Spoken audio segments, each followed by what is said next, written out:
Salut la team, j'espère que vous allez bien, ici c'est le gars du réseau. Pour cette première vidéo, on est parti pour faire un TP basé sur du routage inter-VLAN de type routeur on a stick. On va commencer donc du coup le TP avec 6 étapes.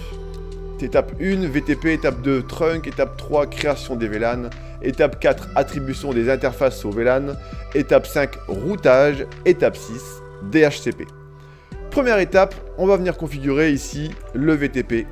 Le VTP qui va se faire en 4 commandes. Avec le VTP domaine. Donc moi ici je vais mettre Cisco Forever. Avec le VTP password que je vais configurer également en Cisco Forever. VTP version 2 et enfin le mode. Soit client, soit serveur. C'est vous qui voyez. Moi ici, je vais configurer à gauche le mode serveur. Donc VTP mode serveur. Voilà, je remplace ça à la fin avec un serveur. Et à droite, je vais configurer mon switch avec le mode client. Je suis con. Ok. Pour que le VTP fonctionne, il faut au préalable configurer le mode trunk. Et on va venir le configurer sur les ports entre les switches, notamment sur le port 3. Interface FA0/3, switch port, mode trunk. Indirectement, ça a également, grâce au protocole DTP, poussé le trunk sur le switch d'en face. Mais, dans un souci de bien faire les choses, moi, je vais également le configurer en manuel avec la commande switch port mode trunk. Voilà. Pour vérifier ça, ce sera la commande show interface trunk. On voit bien ici mon port 3 qui est en trunk. On est bon. Et à droite, mon port 3 qui sera également en trunk. On est OK là-dessus. Le VTP est configuré, le trunk est configuré, on est plutôt pas mal. Et maintenant, je vais créer mes VLAN. Donc ici, j'ai 3 VLAN, le VLAN bleu qui sera le 10, le VLAN jaune qui sera le 20 et le VLAN 30 qui sera le serveur. Donc sur mon switch ici, je vais créer mon VLAN 10 que je vais nommer bleu. Je vais configurer le VLAN 20 que je vais nommer jaune et je vais configurer mon VLAN 30 que je vais nommer serveur. Indirectement, grâce au VTP, ces VLAN-là se sont propagés sur mon switch à droite. Donc si je fais un show VLAN, j'ai bien reçu mon VLAN 10, 20 et 30. Étape numéro 3, réalisée. Maintenant, numéro 4, attribuer les interfaces dans les VLAN qui vont bien. Ça veut dire que le port 1 à gauche dans le VLAN bleu, le port 2 ici dans le VLAN jaune. Pareil à droite, sauf qu'il y aura le port 4 dans le VLAN serveur. On est parti. Donc, je vais sur mon interface FA0/1, je tape switch port mode access, switch port access VLAN 10. Pareil pour le port 2, switch port mode access, switch port access VLAN numéro 20. Donc là, je me suis trompé, j'ai tapé VLAN 10, mais le fait de retaper VLAN 20, ça a écrasé le VLAN 10. À droite, la même chose. Conft interface FA0/1, switch port mode access, switch port access, VLAN 10. Le port numéro 2, mode access, dans le VLAN 20. Le port 4 en mode access, dans le VLAN 30. Pour vérifier ça, la commande, ce sera un show VLAN. Dans mon show VLAN, je vois bien ici mon VLAN 10 avec le port 1, mon VLAN 20 avec mon port 2 et mon VLAN 30 avec le port 4. À gauche, pareil, on va venir vérifier.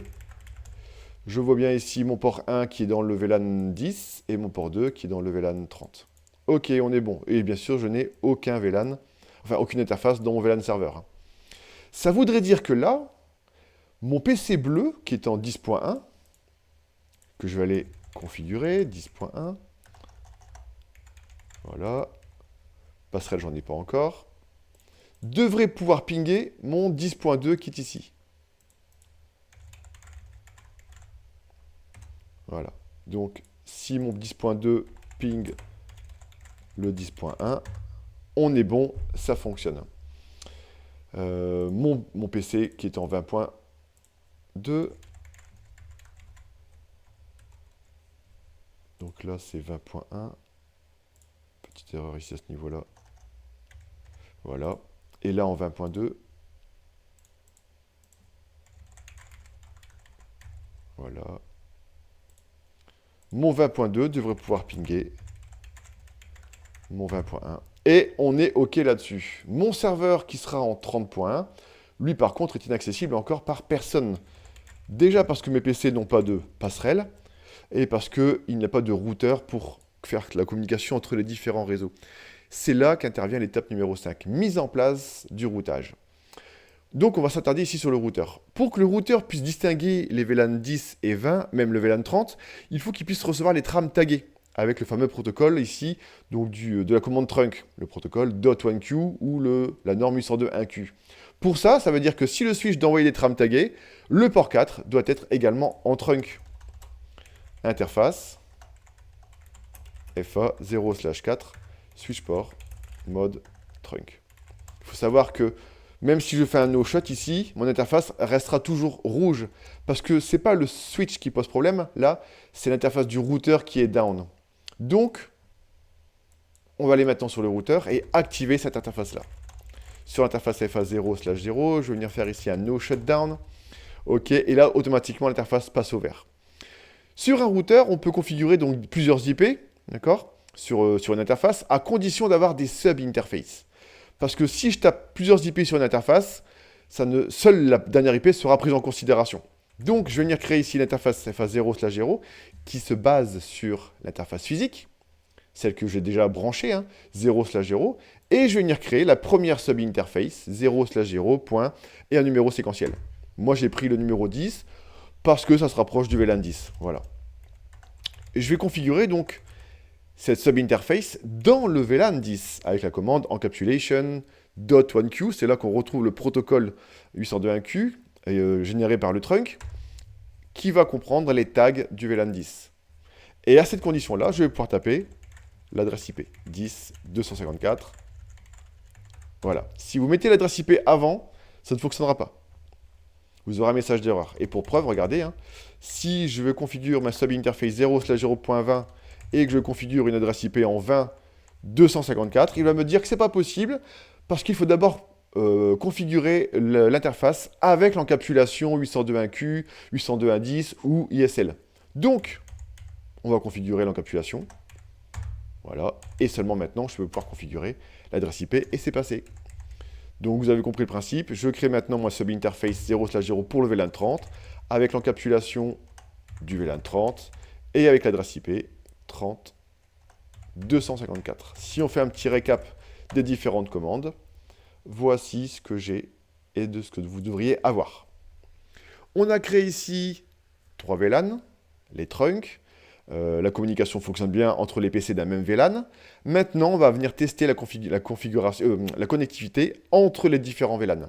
À savoir que mon 10.1 devrait pouvoir pinguer maintenant les PC en 20.1 et même en 30.1, à condition de configurer la passerelle sur les PC. Je mets quelle passerelle? Eh bien, l'IP que j'ai configurée sur le routeur. Donc 10.254 pour les PC du VLAN bleu. Voilà. Et les PC du VLAN jaune seront en 20.254.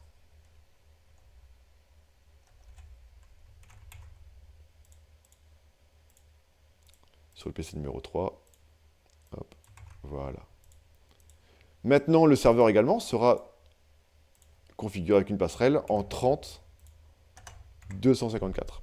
Chaque PC, chaque VLAN, chaque PC d'un VLAN contient une passerelle.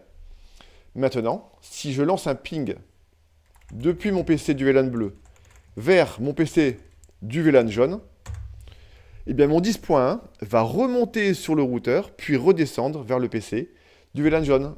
Et là, ça fonctionnera. Le premier ping ne fonctionne pas à cause de la fameuse requête ARP exécutée par le routeur pour apprendre la MAC adresse du PC que je voudrais contacter. Regardez, si je contacte également le serveur 30.1, j'aurai une requête de perdu parce que là, le routeur va vouloir apprendre la MAC adresse du serveur. Et donc, il me fait perdre un paquet ICMP parce qu'il génère une requête ARP. Et là, le deuxième paquet fonctionne parce que là, le routeur connaît la MAC adresse du serveur que je veux atteindre. Donc, le routage ici fonctionne. On a presque fini le TP.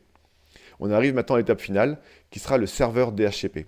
Parce que c'est bien beau d'avoir des PC dans un VLAN, mais dans un réseau local, dans un réseau d'entreprise, tous les PC sont en mode DHCP. Donc, on va configurer sur le serveur, ici, un service, le service DHCP, et on va venir activer les différents pools pour le VLAN 10, par exemple.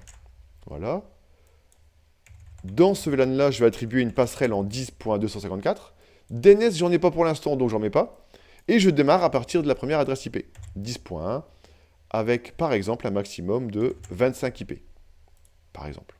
Je crée le deuxième pool du VLAN 20, qui aura pour passerelle la 20.254, et je démarre mes IP à partir de la 20.1, avec par exemple un maximum de 25 IP. Et j'ajoute également la même chose.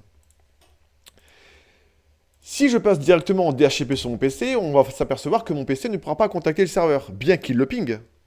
Mais la requête DHCP ne pourra pas aboutir, parce qu'elle ne sera même pas atteinte par le serveur. Le serveur ne recevra jamais une requête DHCP. Pourquoi ? Parce qu'il faut savoir qu'une requête DHCP est une requête broadcast. Et ce sera bloqué ici par le routeur. Le routeur, lorsqu'il reçoit un broadcast, drop le paquet pour ne pas polluer les réseaux d'à côté. Pour ça, il faut venir dire au routeur d'accepter la transmission de broadcast, mais pas n'importe lesquels. Les broadcasts de type DHCP. Et où elles arrivent, ces requêtes-là? Elles arrivent sur les sub-interfaces 0/0.10 et 0/0.20.